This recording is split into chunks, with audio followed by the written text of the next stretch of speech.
आज Doubtnut app download करें। Doubtnut पर अपने सभी गणित, रसायन विज्ञान, भौतिक विज्ञान और जीव विज्ञान के डाउट्स का करो सफाया।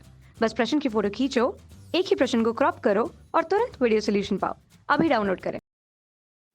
हेलो दोस्तों, हमारा प्रश्न है संलग्न परिपथ में सेल का विद्युत वाहक बल 4 वोल्ट व आंतरिक प्रतिरोध नगण्य है, ज्ञात कीजिए। पहला क्या दिया है?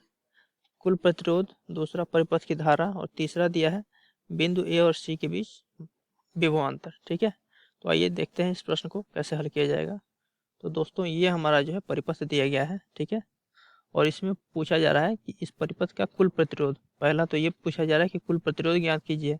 दूसरा कह रहा है परिपथ की धारा, यानी इस परिपथ में जो धारा बहेगी उसको पूछा जा रहा है, उसको ज्ञात कीजिए। और पूछा जा रहा है कि ये बिंदु ए और सी के बीच कितना विभवांतर होगा, इसको बताइए।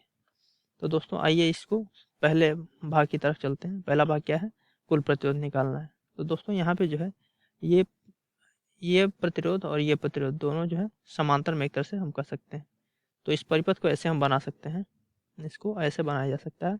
ये जो है हमारा 3 ओम का है प्रतिरोध, और इसी के साथ जो है ये जो है ये भी जुड़ा है 3 ओम का, ये भी जो है 3 ओम का है। ठीक है, ये दोनों जो है एक ही बिंदु से जुड़े हैं।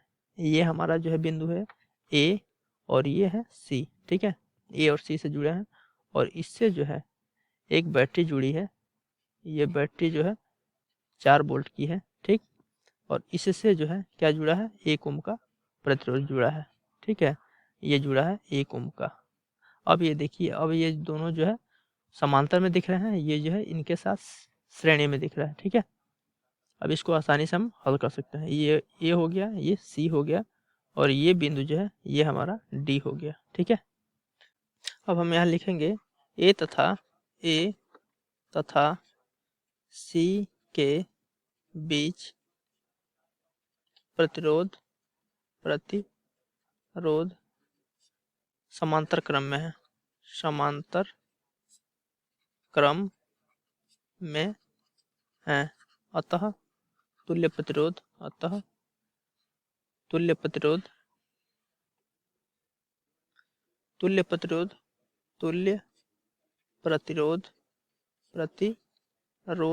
आर डैश बराबर, आर डैश क्या होगा?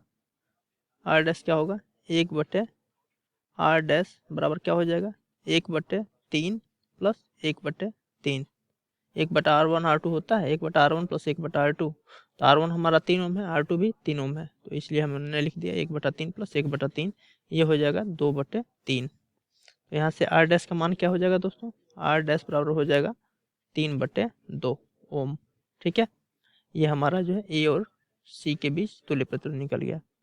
अब क्या लिखेंगे? इसके बीच जो है, अब इसके साथ ए और सी के साथ जो है ये प्रतिरोध जो है 1 ओम का समांतर में है।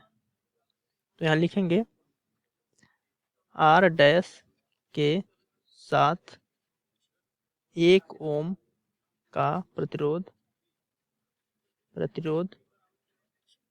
श्रेणी क्रम में है, श्रेणी क्रम में है। तो हम लिख देंगे अतः तुल्य प्रतिरोध, अतः कुल तुल्य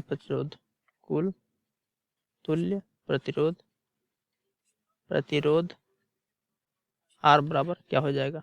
तो आर बराबर हो जाएगा आर डैश प्लस 1 ओम। ठीक है, आर डैश क्या है? आर डैश है हमारा 3/2 प्लस 1 ओम।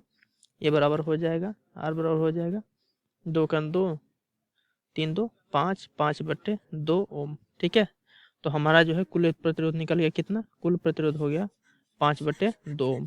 पहला उत्तर आ गया हमारा। अब दूसरा क्या कहा जा रहा है? दूसरा प्रश्न है परिपथ की धारा बताइए। ठीक है, तो परिपथ की धारा हमने जो है प्रतिरोध निकाल लिया, कुल तुल्य प्रतिरोध। तो V बराबर आई आर से हम निकाल सकते हैं, क्या धारा निकाल सकते हैं। तो V बराबर आई गुणे आर होता है। ठीक है, आर हमने निकाल लिया है, वोल्टेज पता ही है, तो धारा निकालेंगे। तो धारा आई बराबर हो जाएगा V/R। V क्या है हमारा? विभवांतर कितना दिया गया है? विभवांतर है 4 वोल्ट। ठीक है, 4 वोल्ट की बैटरी से कनेक्ट कर रहे हैं, तो ये हो जाएगा 4/5/2। तो दोस्तों भाग देंगे तो क्या आ जाएगा? भाग देंगे तो आएगा आई बराबर 5 एकने 5, 3 बचा 0.30, 5 छके 30, 1.6 एम्पियर, 1.6 एम्पियर। ठीक है, ये हमारा धारा निकल गया। ठीक है, अब हमें क्या निकालना है दोस्तों? अब हमें निकालना है कि ए और सी के बीच विभवांतर कितना लग रहा है। ठीक है, तो ए और सी के बीच सबसे पहले तो हम प्रतिरोध पता करेंगे कितना है। तो ए और सी के बीच हमने प्रतिरोध निकालना है। देखिए ए और सी के बीच तुल्य प्रतिरोध कितना निकाला? 3/2। ठीक है, तो यहाँ लिखेंगे तीसरा भाग क्या है? ए और सी के बीच प्रतिरोध कितना है? ए तथा सी के बीच प्रतिरोध बराबर प्रतिरोध बराबर कितना निकाला हमने? ए और सी के बीच 3/2 ओम। ठीक है, तो 3/2 ओम। ठीक है, तो हमें क्या निकाला? विभवांतर। तो विभवांतर और धारा हमारी कितनी बह रही है परिपथ में? धारा 1.6 है। तो हमें वोल्टेज निकालना, तो बी बराबर हो जाएगा आई गुणे आर। और आर क्या है? आर जो है ये 3/2, 3/2 क्या है? मतलब आर डैश है ना, ये हमारा तुल्य प्रतिरोध क्या निकाला था हमने? 3/2 ये आर डैश। ठीक है, तो 3/2 लिख देंगे हम, यानी आर डैश लिखेंगे आर के जगह पे आर डैश। तो क्या होगा? 1.6 गुणे 3/2।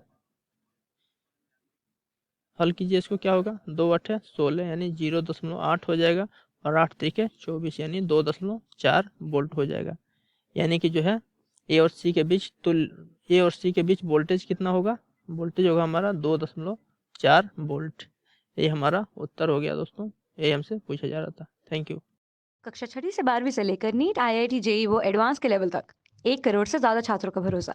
आज ही डाउनलोड करें डाउटनेट ऐप या व्हाट्सएप करें अपने सारे डाउट्स 8400 400 400 पर।